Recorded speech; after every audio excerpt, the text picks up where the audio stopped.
जय श्री कृष्ण। हर हर महादेव। स्वागत है आप सभी का आपके अपने चैनल हमारे संस्कार में। आज हम आपके लिए लेकर आए हैं फाल्गुन मास में सुने जाने वाली कथा अध्याय 23। लेकिन उससे पहले हम आपको एक ऐसी कथा सुनाने जा रहे हैं जो कि भगवान के बहुत ही पहुँचे हुए भक्त थे। एक भक्त थे जिनका नाम था श्यामानंद जी।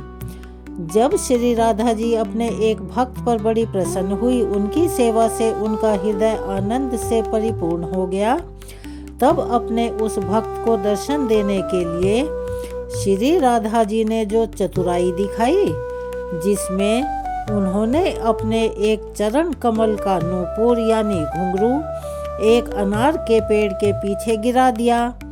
तो किस तरह से उन्होंने यह लीला रची, किस तरह से अपने उस भक्त को दर्शन दिए।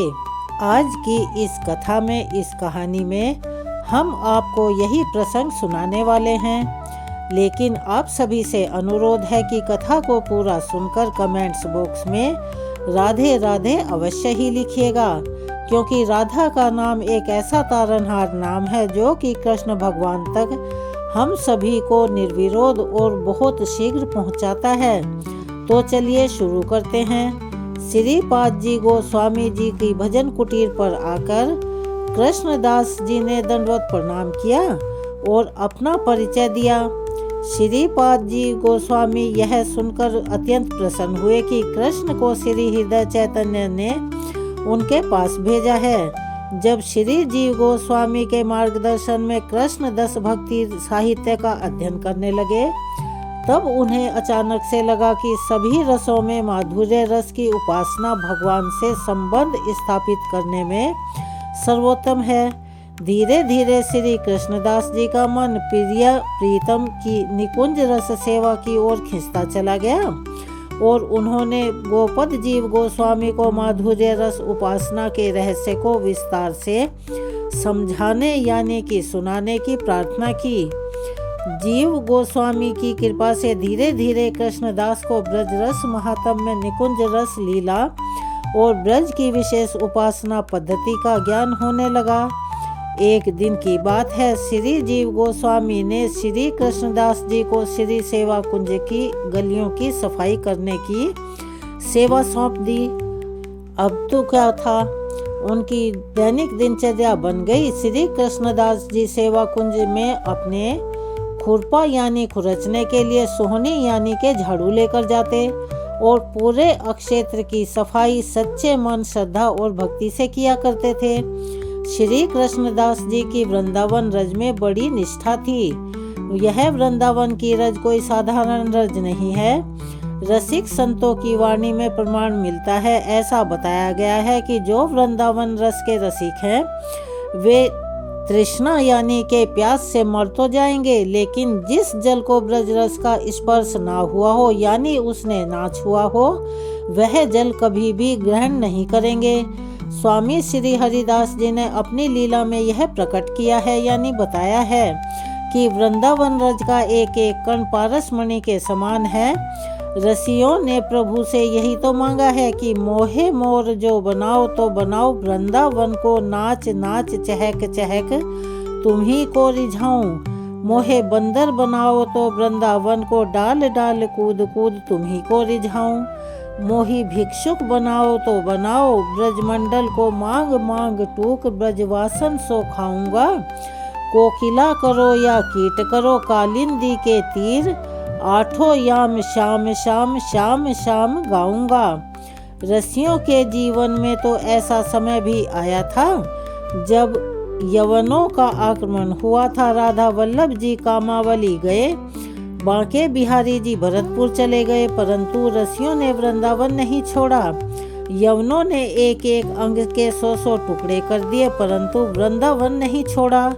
चाहे टुकड़े टुकड़े हो जाएं, खंड खंड हो जाएं, तन अंग अंग संत टूक, वृंदावन मत छाड़ियो।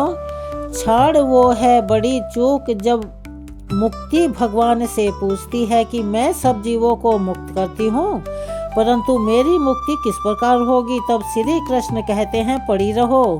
या गैल में साधु संत चली आए, ब्रजराज उड़ मस्तक लगे मुक्ति मुक्त है जाए। रसखान जी ने ब्रजरज की महिमा बताते हुए कहा है कि एक ब्रज रेणुका पे चिंतामणि वारडार धर्म सम्राट श्री स्वामी करपात्री जी महाराज का करते थे कि भगवान के सभी धामों की महिमा एक जैसी है, पर श्री ब्रज की महिमा अन्य धामों की रज की महिमा से ज्यादा है। अन्य धामों में तो भगवान अपने चरण कमलों से चले खेले कूदे हैं, जिससे जहां वहां की भूमि निश्चित रूप से धन्य हुई है, परंतु ब्रज धाम में तो चलने फिरने खेलने कूदने की बात ही क्या। यहाँ की तो एक एक रज को यानी एक एक कण को श्री कृष्ण ने चाट चाट कर उसे परम पुनीत बना दिया है। कृष्ण ने तो यहाँ की मिट्टी अपने श्री मुख में रखी है। एक बार प्रयागराज का कुंभ योग था। चारों ओर से लोग प्रयाग तीर्थ में जाने के लिए बड़े उत्सुक हो रहे थे।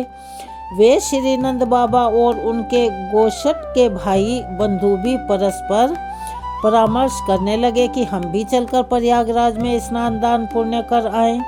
किंतु श्री कृष्ण को यह कब मंजूर था। प्रातः काल का समय था। श्री नंद बाबा वृद्ध गोपों के साथ अपनी बैठक के बाहर बैठे हुए थे कि तभी सामने से एक भयानक काले रंग का घोड़ा सरपट भागता हुआ आया। सब भयभीत उठे कि कंस का भेजा हुआ कोई असुर चला आ रहा है। वह घोड़ा आया और ज्ञान गुदड़ी वाले स्तर की कोमल कोमल रज में लोटपोट होने लगा। सबके देखते ही देखते उसका रंग बदल गया। काले से गोरा अति मनोहर रूपवान हो गया। वह घोड़ा श्री नंद बाबा और सब आश्चर्यचकित हो उठे। वह घोड़ा सबके सामने मस्तक झुकाकर प्रणाम करने लगा। श्री नंद बाबा ने पूछा कि आप कौन हैं और यहाँ कैसे आए हैं और इस रज में लौटकर काले से गोरे भला कैसे हो गए। तब वह घोड़ा एक सुंदर रूपवान विभूषित महापुरुष के रूप में प्रकट होकर हाथ जोड़कर बोला कि मैं तीर्थराज प्रयाग हूँ। विश्व के अच्छे बुरे सब लोग आकर मुझ में स्नान करते हैं और अपने पापों को मुझ में त्याग कर चले जाते हैं, जिससे मेरा रंग काला पड़ जाता है। इसीलिए मैं हर कुंभ से पहले यहाँ श्री वृंदावन आकर इस परम पावन स्थल की धूली यानी रज में अभिषेक प्राप्त करता हूँ। मेरे समस्त पाप दूर हो जाते हैं। निर्मल शुद्ध होकर यहाँ से आप ब्रजवासियों को प्रणाम कर फिर चला जाता हूँ। अब आप मेरा प्रणाम स्वीकार करें। और इतना कहते ही वहाँ ना घोड़ा था और ना सुंदर पुरुष था। श्री कृष्ण तब बोले, बाबा क्या सोच रहे हो? प्रयाग चलने का किस दिन मुहूर्त है? नंद बाबा और सारे ब्रजवासी एक ही साथ बोल उठे, अरे कान्हा, अब कौन जाएगा प्रयागराज? प्रयागराज हमारे ब्रज की धूल यानी रज में स्नान करके पवित्र होता है। फिर भला हम वहां जाकर क्या करें? सबने अपनी यात्रा कैंसिल कर दी यानी स्थगित कर दी यानी टाल दी। श्री दुखी कृष्णदास जी अपने हाथों पैरों पर झुककर अच्छी तरह से साफ सफाई सेवा किया करते थे। उनका संपूर्ण शरीर ब्रज रज से ढका रहता था। इस प्रकार सेवा करते करते वे 12 वर्ष पूरे उन्हें हो गए, परंतु कभी भी श्री कृष्णदास जी ने कभी भी जीव गोस्वामी जी से प्रश्न नहीं पूछा कि हमें कोई और सेवा न प्रदान कर दें। इस प्रकार केवल सेवा कुंज में झाड़ू लगाने की ही सेवा क्यों प्रदान की गई? कभी कभी श्री कृष्णदास जी को लाडली जी के चरण चिन्ह के दर्शन भी हो जाया करते थे, लेकिन कभी कभी तो श्री लाल जी के चरणों के दर्शन हो जाते। मन ही मन नित्य श्री लाडली जी को पुकारा करते और कहा करते कि चरण चिन्हों का दर्शन तो आपकी कृपा से होता है, परंतु वह दिन कब आएगा जब प्रत्यक्ष चरणों के दर्शन होंगे। श्री लाडली जी इस भाव भरी प्यारी सखी को दर्शन तो देना चाहती हैं, परंतु श्री लाडली जी स्वयं जाकर दर्शन दे यह उनके हाथ में नहीं है, उनके सखियों के हाथ में है। जब तक श्री ललिता जी और श्री विशाखा जी, श्री वंशी आदि जी की इच्छा ना हो, तब तक श्री लाडली जी कैसे जाकर दर्शन दे सकती हैं? तब श्री राधा रानी के मन में अपने भक्त की इच्छा को देखकर एक उपाय सूझा। उन्होंने नित्य रास के समय जानबूझकर अपने चरण का एक इंद्र नील मणियों से जड़ित नूपुर सेवा कुंज की गलियों में एक अनार के पेड़ के पास गिरा दिया। प्रातः काल जब भी दुखी कृष्णदास जी सोहनी यानी झाड़ू से सेवा कर रहे थे, तब उन्हें एक दिव्य नूपुर के दर्शन हुए। उस दिव्य नूपुर से प्रकाश झलक रहा था। उन्होंने नूपुर को उठाकर मस्तक से लगाया और मस्तक से लगाते ही उनके शरीर में सात्विक भावों का उदय हो गया। आनंद की एक लहर उठ गई और वे समझ गए कि यह कोई साधारण नूपुर नहीं बल्कि कोई दिव्य नूपुर है।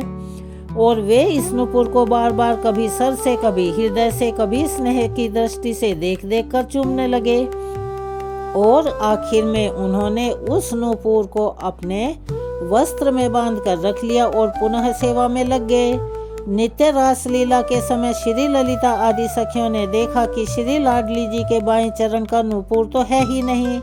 संतजन इस नूपुर का नाम मंजू घोष बतलाते हैं। तब ललिता जी ने राधा जी से पूछा कि आपके बाएं पैर का नूपुर नहीं है। तब राधा रानी कहने लगी, ललिते, लगता है मेरा नूपुर कहीं गिर गया है। सेवा कुंज में जरा जाकर तो देखो, कहीं वहीं तो नहीं गिरा। ललिता जी समझ गई कि राधा रानी ने कोई लीला करनी है, इसीलिए जानबूझकर अपना नूपुर सेवा कुंज में छोड़ दिया है। श्री ललिता सखी एक व्रत ब्राह्मणी के वेश में सेवा कुंज में जा पहुंची और वहां कृष्णदास जी से पूछा, बाबा, आप यहाँ की साफ सफाई करते हैं, सोहनी सेवा करते हैं, आपने यहाँ कहीं नूपुर देखा है क्या? मेरी बहू फूल लेने गई थी, परंतु पास में उसे शेर दिख गया, इसीलिए मारे डर के वह सुरक्षित स्थान पर भाग गई और इसी बीच उसके पैर का नूपुर कहीं यहीं निकल कर गिर गया होगा। अगर तुम्हें मिला हो तो हमें दे दो। उस वृद्ध ब्राह्मणी ने अपना नाम राधे दासी, गोत्र कान्यकुब्ज और निवास स्थान मथुरा का यावत ग्राम बताया। श्री कृष्णदास जी तो संत हैं, असत्य कैसे बोले? उन्होंने कहा, हाँ, मुझे मिला तो है एक दिव्य नूपुर, पर वो नूपुर तुम्हारा तो नहीं है, जिसे देखते ही मन में अद्भुत आनंद हो गया हो, भक्ति हिलोरे मारने लगी हो, उसको छूते ही प्रेम समुद्र में गोते खाने लगा हो। यह कोई साधारण नूपुर नहीं हो सकता, जिसका है मैं उसी को दूंगा। आप अपनी बहू को यहाँ लेकर आओ, उसके चरण में ऐसा ही दूसरा नूपुर देखकर मैं तभी इसे दूंगा।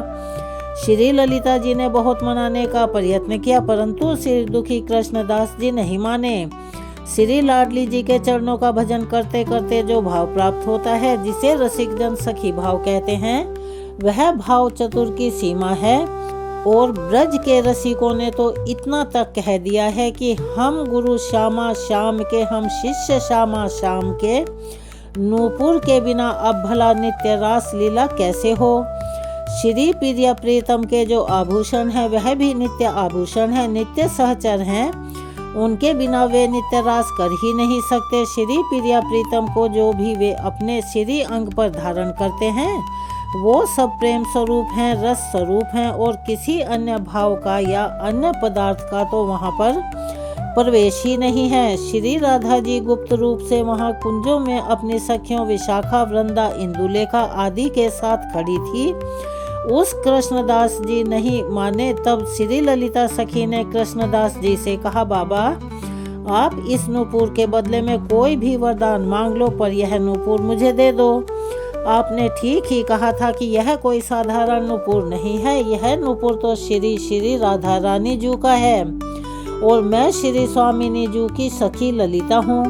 श्री कृष्णदास जी ने ललिता सखी से अपने वास्तविक स्वरूप का दर्शन करवाने की प्रार्थना की, पर ललिता जी ने उन्हें अपने दिव्य रूप में दर्शन दे दिए। श्री कृष्णदास जी ने ललिता जी के चरणों में प्रार्थना की कि उन्हें गोलोक में श्री प्रिया जी की निकुंज लीला में नित्य सेवा प्राप्त हो।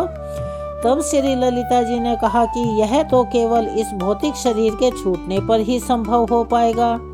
बाबा, इस पर कृष्णदास जी ने ललिता जी के चरण पकड़कर विनती करते हुए कहा, ठीक है, परंतु आप कृपा करके हमें स्वामिनी जी के चरणों का दर्शन करवा ही दीजिए। श्री ललिता जी जाकर स्वामिनी जी से कहती हैं कि स्वामिनी जी, अब तो आपको इस सखी को दर्शन देना ही पड़ेगा। सुनकर राधा जी तो बड़ी प्रसन्न हुई, क्योंकि वे भी तो यही चाहती थी। तब ललिता जी से बोली, दुखी कृष्णदास की सेवा से हम बहुत खुश हैं। ललिता जी अब कृष्णदास को ललिता कुंज में स्नान करवाओ और उन्हें सिद्ध राधा मंत्र प्रदान करो। जब वह कुंड में स्नान कर लेंगे और दिव्य मंजरी स्वरूप धारण कर लेंगे, तब वह मेरे दर्शन के पात्र बन जाएंगे। श्री ललिता जी ने श्री कृष्णदास जी के कान में षड ऐश्वर्य पूर्ण पंचदशाक्षरी यानी 15 अक्षरों वाला श्री राधा मंत्र प्रदान किया और उस मंत्र को जपते हुए कृष्णदास राधा कुंड में स्नान करने गए। श्री कृष्णदास जी के कुंड में स्नान करते ही वे दिव्य मंजरी सखी के वेश में बाहर आए। उस दिव्य मंजरी का शरीर स्वर्ण की तरह चमक रहा था। श्री ललिता जी अपने साथ उस मंजरी को लेकर गुप्त वृंदावन में राधा रानी के निकुंज मंदिर में प्रवेश कर गई। श्री राधा रानी के दर्शन पाकर हृदय अत्यंत से भर गया। श्री राधा रानी ने अपने चरणों का दर्शन कराते हुए कहा, देख सखी, ऐसा ही दूसरा नुपुर मिला है ना तुम्हें? वो अब हमारा नुपुर सखी कहने लगी। हाँ स्वामिनी जी, आपने इतनी बना दी तो अब कसर क्यों छोड़ती हो? अब आपकी कृपा से रसिक भाव की प्राप्ति होती है। उस भाव की संतुष्टि केवल चरण दर्शन से नहीं होती। अब आप कृपा करके अपने श्री चरणों की सेवा हमें प्रदान करें। तब श्री राधा रानी भाव समझ गई और अपना चरण आगे कर दिया। मंजरी सखी ने अपने नयनों के जल से प्रिया जी के चरणों का अभिषेक किया और अपने हाथों से उनके चरणों में नुपुर पहनाने की प्रार्थना की। नुपुर धारण कराने से पहले ललिता जी ने प्रिया जी की आज्ञा से नुपुर को मंजरी सखी के ललाट से स्पर्श कराया और नुपुर के स्पर्श से पूर्व का जो तिलक था वह तिलक नुपुर के आकार के तिलक में बदल गया। राधा रानी ने स्वयं अपने कर कमलों द्वारा कुमकुम चंदन और कपूर को मधु के साथ चंद्रकांत नामक पत्थर पर घिसकर उस तिलक के मध्य में एक उज्जवल बिंदु लगा दिया और इस तिलक को ललिता सखी ने श्याम मोहन तिलक का नाम दिया और कहा कि तुमने भी श्री प्रिया जी को अपनी सेवा से प्रसन्न करके बहुत आनंद प्राप्त किया है, इसीलिए तुम्हें अब संसार में श्यामानंद के नाम से जाना जाएगा। स्वर्ण जैसी कांति होने के कारण विशाखा सखी ने उसे कनक मंजरी के नाम से प्रदान किया। श्री प्रिया जी ने कहा कि हे कृष्ण प्रिया, क्योंकि तुम मधुसूदन को सुख प्रदान करने और मेरे नैनों को भी सुख प्रदान करने वाली हो, तब इसीलिए तुम मुझे अब ललिता और विशाखा जैसी ही प्रिया हो गई हो। पूर्व में तुम कृष्ण प्रिया की नाम से मेरी सहचरी थी। उसके बाद ललिता और विशाखा ने कहा, श्री राधा रानी की विशेष कृपा से इस कनक मंजरी को यह दिव्य नुपुर प्राप्त हुआ था, इसीलिए यह सखी अत्यंत सौभाग्यशालिनी है। श्री वृंदावन की रज का प्रताप ऐसा ही है। श्री प्रिया जी के चरणों में श्यामा सखी ने अपने हाथ से नुपुर धारण करवाया।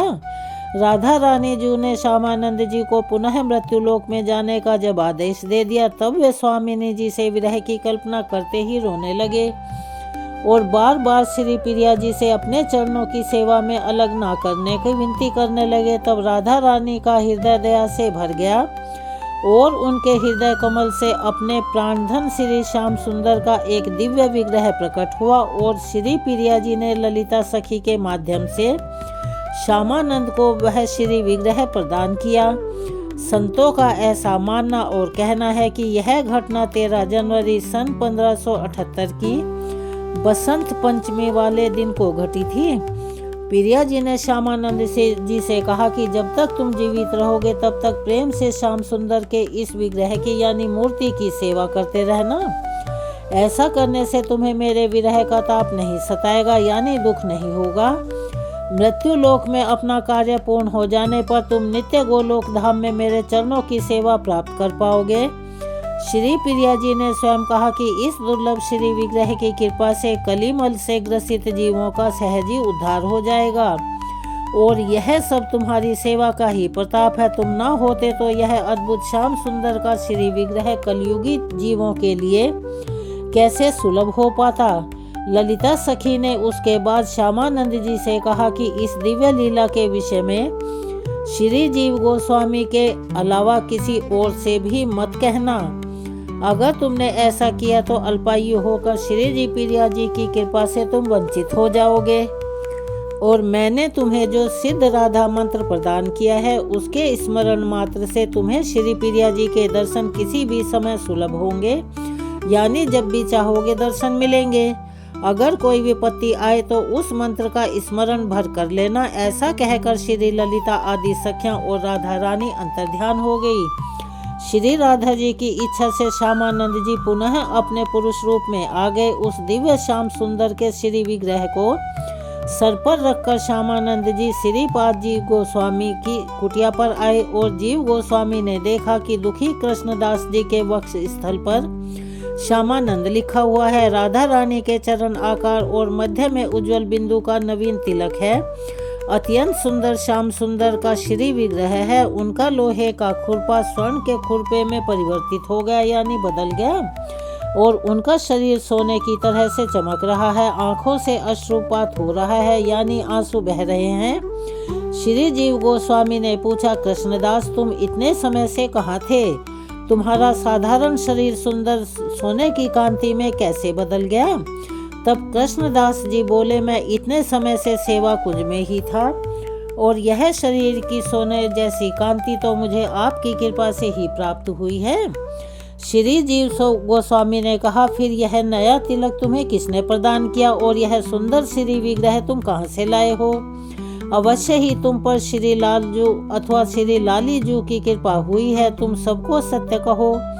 तब श्री कृष्णदास जी ने एकांत स्थान में ले जाकर श्री जीव गोस्वामी के कान में सारी बात बता दी और जीव गोस्वामी आनंद तिरेक से नाचने लगे। उनकी आंखों से भी आंसू बहने लगे। कृष्णदास को आलिंगन प्रदान करके, यानी गले से लगाकर, उन्होंने कहा कि तुम तो बहुत भाग्यशाली हो, राधा रानी के विशेष कृपा पात्र हो। केवल इस लीला के स्मरण मात्र से ही मेरे शरीर में कपकपी पैदा हो रही है। और श्री कृष्णदास जी कहने लगे, यह सब तो आपकी ही कृपा से संभव हुआ है। आपने ही इस दास को सेवा कुंज की गलियों में झाड़ू लगाने की सेवा दी थी।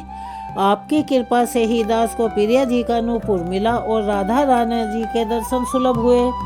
और आप जैसे रसिक संत की कृपा और इस ब्रज रज के प्रताप का ही तो यह परिणाम है। श्री कृष्णदास जी ने जीव गोस्वामी से विनती करते हुए कहा कि अब आप इस बात को किसी और से मत कहिएगा। अगर कोई पूछे तो कृपा करके यही कह दीजिएगा कि सब कृष्णदास जी के गुरुदेव भगवान की ही कृपा का प्रसाद है। उसके बाद श्री जीव गोस्वामी ने सबको यह कह दिया कि कृष्णदास जी के गुरुदेव की कृपा और इच्छा से अब उनका नाम श्यामानंद है और उनके इस तिलक का नाम श्यामानंदी तिलक है। श्री श्यामानंद जी ने प्रिया जी के द्वारा प्रदान किया हुआ भगवान का श्री विग्रह अपने भजन कुटीर में पधरवा दिया, यानी स्थापित कर दिया, और नित्य प्रेम से उसकी सेवा करने लगे। धीरे धीरे नए तिलक और नाम की बात पूरे के पूरे ब्रजमंडल और बाहर भी प्रसिद्ध हो गई। इसके बाद जो कुछ भी हुआ उसका वर्णन हम आपको अपनी कल आने वाली वीडियो में सुनाएंगे, उसे भी अब अवश्य ही सुनिएगा। चलिए अब हम आपको सुनाते हैं फाल्गुन मास के महात्म्य का आज का अध्याय। ये सारी कथाएं मार्कंडेय युधिष्ठिर को सुना रहे हैं। तो पहले आपको यह जानना जरूरी है कि मार्कंडेय अगर ऋषि माने जाते हैं, 8 अमर ऋषियों में मार्कंडेय जी ऋषि का नाम भी आता है। उनके पिता मरकु ऋषि थे और जब मरकु ऋषि को कोई संतान नहीं हुई तब उन्होंने अपनी पत्नी के साथ भगवान शिव की आराधना की और उनकी तपस्या से भगवान शिव अति प्रसन्न हुए और उनके सामने प्रकट होकर उनसे पूछने लगे। तब भगवान ने मरकु ऋषि की इच्छा जानकर उनसे कहा कि गुणहीन दीर्घायु पुत्र चाहते हैं या फिर गुणवान और 16 वर्ष का अल्पायु पुत्र। तब मरकु ऋषि ने कहा कि उन्हें अल्पायु लेकिन गुण पुत्र चाहिए। भगवान शिव ने उन्हें यह वरदान दे दिया। जब मार्कंडेय ऋषि 16 वर्ष के होने वाले थे तब उन्हें यह बात अपने माता पिता द्वारा पता लग गई थी कि अपनी मृत्यु के बारे में जानकर वह बिल्कुल नहीं डरे और विचलित भी नहीं हुए और शिव भक्ति में लीन हो गए, क्योंकि वे जानते थे कि भगवान शिव की कृपा से सब कुछ प्राप्त किया जा सकता है। अब क्या था, इसी दौरान सप्त ऋषियों की सहायता से ब्रह्मदेव से उन्हें महामृत्युंजय मंत्र की दीक्षा मिली और इस मंत्र का प्रभाव यह हुआ कि जब यमराज उनका तय समय पर उनके प्राण हरने के लिए आए तो शिव भक्ति में लीन मार्कंडेय ऋषि को बचाने के लिए स्वयं भगवान शिव ही प्रकट हो गए और उन्होंने यमराज के वार को बेअसर कर दिया। बालक मार्कंडेय की भक्ति देखकर भगवान शिव ने उन्हें अमर हो जाने का वरदान दिया। महाभारत के अनुसार मार्कंडेय जी ने हजार हजार युगों के अंत में होने वाले अनेकों महाप्रलय देखे हैं और मार्कंडेय पुराण इन्हीं की रचना मानी जाती है। सभी पांडव जब वनवास में थे तब उस समय युधिष्ठिर आदि पांडवों से मिलने के लिए मार्कंडेय जी पहुँचे और उसी समय उन्होंने धर्मराज युधिष्ठिर को यह सारी कथाएं सुनाई थी। इसी क्रम में आगे बताते हुए मार्कंडेय जी कहते हैं कि हे राजा, नर्मदा के उत्तर तट पर कपिला संगम के बाद वैदुर्य के पश्चिम भाग में नर्मदापुरम एक स्थान जो कि बहुत प्रसिद्ध है। वहाँ पर बहुत सारे देव ऋषियों, ब्रह्म ऋषियों, राज ऋषियों, तपस्वियों और व्यवसायी लोगों का निवास है। नर्मदापुरम से एक जमदग्नि नामक मुनि भी थे जो हमेशा शिव भक्ति में लीन रहा करते थे। वे दिन नर्मदा संगम में स्नान करके तरह तरह के गंध पुष्प और अगरू आदि मनोहर उपचारों द्वारा भगवान शिव की पूजा किया करते थे और दक्षिणा मूर्ति की शरण लेकर शिव मंत्र के जप में लीन रहा करते थे। 1 मास तक इस प्रकार जप में लगे हुए मुनि को सिद्धेश्वर लिंग स्वरूप देवाधिदेव महेश्वर ने साक्षात दर्शन देकर कहा, ब्राह्मण, मैं तुम्हारी भक्ति से और रुद्र जप से बहुत संतुष्ट हूँ, अपने इच्छित वर मांगो। तब जमदग्नि मुनि कहने लगे, हे परमेश्वर, मुझे होम और यज्ञ क्रिया के लिए कामधेनु प्रदान कीजिए, क्योंकि धर्म और शुभ अनुष्ठान के लिए, शिव पूजा और तर्पण के लिए तथा देवों के निमित्त कार्य और पितरों के निमित्त कार्य की सिद्धि के लिए गौओं को ही सबसे पवित्र माना गया है। तब महादेव जी कहने लगे, महाभाग्य दी जा रही है।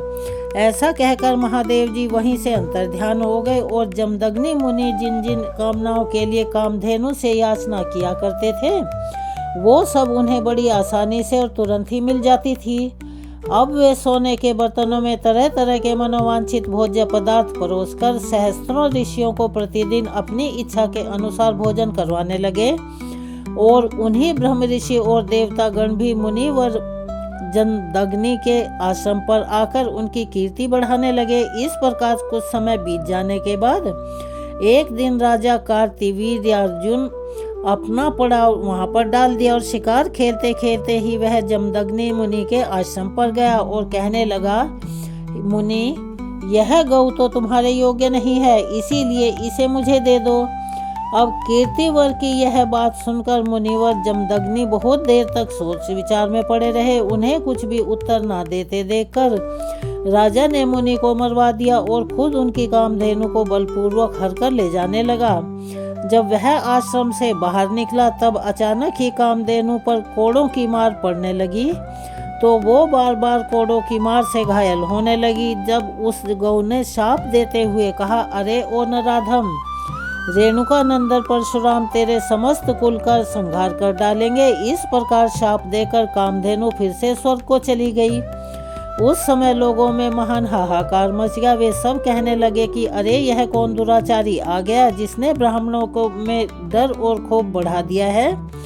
इसके बाद महावीर परशुराम जी ने पिता के मारे जाने का समाचार सुना तो वे सुनते ही जलती हुई अग्नि की तरह क्रोध से बिलबिला उठे और वहां पर तुरंत ही आश्रम में आए। पिता को मरा हुआ देखकर क्रोध से उनका पराक्रम और भी दुगना हो गया और वे अचानक उठकर महिष्मतीपुरी की ओर चल दिए और वहां कार्तवीर्यार्जुन को उसके मस्तक सहित काट डाला। उस समय मुनिवर परशुराम जी अक्षत्रिय जाति के लिए प्रलय बनकर आए थे, विनाश बन गए थे। महापराक्रमी दुरात्मा कार्तवीर्यार्जुन पूरी पृथ्वी को अक्षत्रियों से रहित कर दिया और इस प्रकार अपनी प्रतिज्ञा पूरी करके वे पिता के आश्रम पर वापस आए और माता और अन्य मुनीश्वरों को नमस्कार करके उन्होंने विधि पूर्वक परशुराम में महादेव जी की स्थापना की।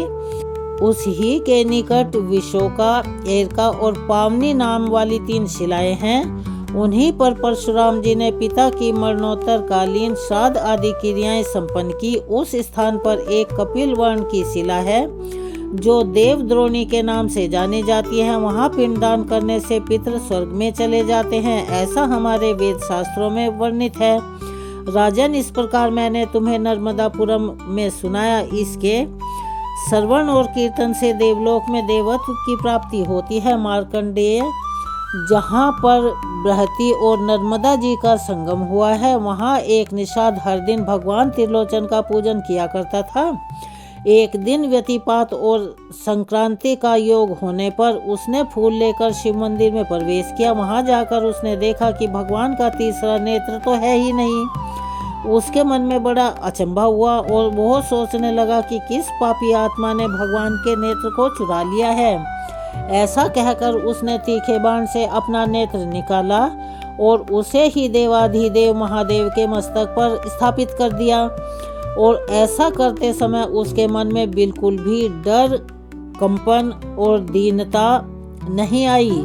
उसके हृदय का भाव भी नहीं बदला। इसे देखकर देवेश्वर महादेव जी उस निषाद के ऊपर प्रसन्न हुए और वे हंसकर बोले, बेटा तू मनोवांछित वर मांग ले, मैं तुझ पर बहुत प्रसन्न हूँ। भगवान शिव की कृपा से निषाद की बुद्धि निर्मल हो गई और वह उन्हें साष्टांग प्रणाम कर कहने लगा कि हे देवेश्वर, ये सभी निषाद अपने मृग, पशु, पक्षी, अपने पुत्र, स्त्री आदि परिवार के साथ आपकी कृपा के आपके ही लोक में चले जाएं। अन्य जितने भी पाप योनि हो उनकी भी ऐसी ही गति हो, बस यही मेरी इच्छा है। सुनकर महादेव जी बोले, भक्त मेरी कृपा से तुम सभी कामनाओं को प्राप्त करोगे। ऐसा कहकर भगवान शिव अंतर्ध्यान हो गए। इसके बाद सेवकों सहित वह निषाद इस तीर्थ के प्रभाव से शिव जी के धाम में चला गया। राजन, यह तुमको शिव नेत्र कुंड का महात्म्य मैंने बतलाया है। सैकड़ों पाप योनि मनुष्य नर्मदा और शिव जी के संयोग रूप उस तीर्थ में परम सिद्धि को प्राप्त हुए हैं। जो वहाँ स्वतंत्र या परतंत्र होकर अपने प्राणों का त्याग करता है, वह सहस्त्र वर्षों तक उमा महेश्वर के धाम में निवास करता है, इसमें कोई संदेह नहीं है। और इस प्रसंग को सुनने और कहने मात्र से भी मनुष्य भव बंधन से पार हो जाता है। नर्मदा के उत्तर तट पर एक परम उत्तम तीर्थ और भी है जो सब सिद्धियों को देने वाला है, ऐसा वेदों में वर्णित है। उसे जनक तीर्थ कहा जाता है। स्थावर चंस मनवंतर आने पर त्रेता युग में राजा जनक अपने उपरो ब्रह्मवेताओं में श्रेष्ठ ब्रह्म ऋषि याज्ञवल्क्य को साथ लेकर अनेक मुनि वृंद से सेवित कश्यप जी के पवित्र आश्रम में आ पहुँचे और उनके साथ यज्ञ कराने वाले ऋत्विजों और यज्ञ का सामान भी था। इसके बाद वहाँ यज्ञों में उत्तम लक्ष्य मेघ यज्ञ आरंभ हुआ। इंद्र आदि जो देवताओं ने स्वयं आकर यज्ञ का भाग ग्रहण किया। इसके बाद यज्ञ पूरा हुआ। राजा नर्मदा में यज्ञाति स्थान करके पुत्र और पत्नी के साथ सुशोभित हुए। फिर शिवजी और विष्णु जी का पूजन करके उनके वरदान के प्रभाव से वे दिव्य विमान पर आरूढ़ होकर दिव्य लोक में चले गए। मार्ग में उन्हें देखकर धर्मराज जी उठकर खड़े हो गए और अर्घ्यपाद आदि लेकर पैदल ही चलते हुए उनके विमान के आगे आ गए और पास आने पर उन्होंने हाथ जोड़कर कहा, महाराज, आपकी तपस्या, ध्यान, योग, दान और देव पूजन आदि के द्वारा शिवजी और नर्मदा जी के प्रसाद से संपूर्ण दिव्य लोकों पर विजय पाई है। यह सुनकर राजा जनक ने यशस्वी धर्मराज जी से कहा, प्रभु, सर्वत्र अपनी प्रभा फैलाने वाले भगवान सूर्य जिस प्रकार जीवों के आराध्य देव हैं, वैसे ही आपकी भी मूर्ति है। श्री ब्रह्मा, विष्णु और शिव जी की यह जीवों से समस्त कर्मों के साक्षी हैं। इस प्रकार जनक और धर्मराज जी में धर्माधर्म विचार पूर्वक संवाद चल ही रहा था। तभी देवराज इंद्रदेव, ऋषि पर्वत तथा अन्य श्रेष्ठ मुनि राजा जनक का आगमन सुनकर धर्मराज जी के नगर में आ पहुँचे। धर्मराज जी ने उन सब का यथा योग्य अलग अलग पूजन किया और वे सब लोग यथा योग्य आसन पर विराजमान हो गए। अब विराजमान होने के बाद देव ऋषि नारद ने पूछा, नारायण नारायण, हे धर्मराज जी, पृथ्वी पर कौन कौन से देश, पर्वत, पवित्र नदियां, आश्रम और तीर्थ ऐसे हैं जहाँ किए हुए मनुष्यों के दान, होम, तप, जप आदि कभी क्षीण नहीं होते? यह सब यथार्थ रूप से बतलाइए। प्रभु तब धर्मराज जी बोले, मुने, नर्मदा जी के उत्तर तट पर लक्ष्मेघ नाम तीर्थ है और वहीं पर लक्ष्मेश्वर नामक एक शिवलिंग भी है, जो कि परम पवित्र भगवान शिव से बढ़कर कोई देवता नहीं है। नर्मदा जी से बढ़कर कोई नदी नहीं है, सत्य से बढ़कर दूसरा कोई धर्म नहीं है और सब प्राणियों पर दया करना इस सब के लिए परम धर्म है। न शंकरात परो देवो, न रेवह या परा नदी, न सत्या परो। धर्म का समोम नदी के तट पर निवास करता है, उस पर यमराज का शासन भी नहीं चलता और वह कभी यमलोक का दर्शन नहीं करता। श्री ब्रह्मा, विष्णु और शिव जी ही उसके स्वामी होते हैं। धर्मराज जी के द्वारा इस वर्णन को किए गए इस आख्यान को सुनकर देवऋषि नारद और आदि महर्षि बड़े प्रसन्न हुए। आज के इस कथा के वृतांत को, इस महात्म्य को हम यहीं विराम देते हैं। इसके आगे का प्रसंग हम अपनी आने वाली वीडियो में सुनाएंगे। कृपया आप सभी से निवेदन है कि उसे भी अवश्य ही सुनिएगा और यह प्रसंग आपको कैसा लगा कमेंट्स बॉक्स में अपनी राय अवश्य ही लिखें। चलिए एक बार मेरे साथ प्यार से बोलिए, जय श्री कृष्णा, हर हर महादेव, जय भोलेनाथ, बम बम भोले। आप सभी से हाथ जोड़कर निवेदन है कि अगर आप चैनल पर नए हैं और अभी तक चैनल को सब्सक्राइब नहीं किया है तो आप सभी चैनल को सब्सक्राइब करें, वीडियो को लाइक करें, ज़्यादा से ज़्यादा शेयर करें, बेल आइकन को भी अवश्य ही दबाएं। कमेंट्स बॉक्स में जय श्री कृष्णा, हर हर महादेव लिखना ना भूलें। मिलते हैं अगली वीडियो में, तब तक के लिए जय श्री कृष्णा, हर हर महादेव, ओम नमः शिवाय, धन्यवाद।